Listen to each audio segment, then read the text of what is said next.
रोज दोपहर को एक भिखारी एक घर के दरवाजे पर आकर खड़ा हो जाता था और उस घर की औरत चुपचाप उसे एक थाली भोजन दे देती थी। 2 रोटी, थोड़ा चावल और सब्जी। भिखारी हाथ जोड़कर कहता, हे प्रभु, तेरा लाख लाख शुक्र है, तू रोज भेज देता है अपना दूध। इसी तरह हर दिन भिखारी आता, औरत उसे भोजन देती और वह भगवान का शुक्रिया अदा करता। लेकिन एक दिन पड़ोसन ने ताना मारा, किसे खिला रही है तू? जिसे अपना होश नहीं वो खाता है तेरा और शुक्रिया करता है भगवान का। पड़ोसन के तानों सुनकर उसके दिल को चोट लगी। सोची, खिलाती मैं हूँ और शुक्रिया भगवान का करता है। अगली दोपहर उसने थाली में चूहे मारने की दवाई मिला दी और मुस्कुराकर खुद से बोली, आज देखती हूँ कैसे भगवान को शुक्रिया देता है ये।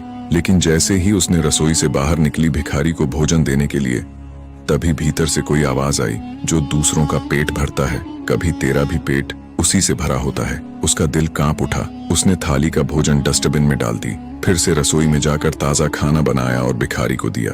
भिखारी ने थाली लेकर कहा, शायद आज मेरा वक्त टल गया, भगवान ने फिर भेज दिया आपको।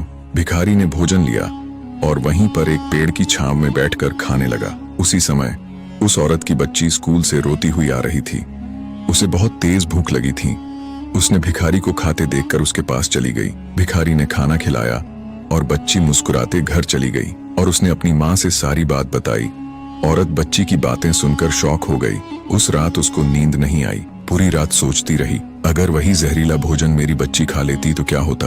उस दिन से उसने ठान लिया, अब हर थाली ऐसे बनाऊंगी जैसे खुद भगवान खाने आ रहे हों। जो थाली आज किसी भूखे तक जाती है, कल वही थाली हमारे अपने किसी अपनों के पास लौट कर आ सकती है।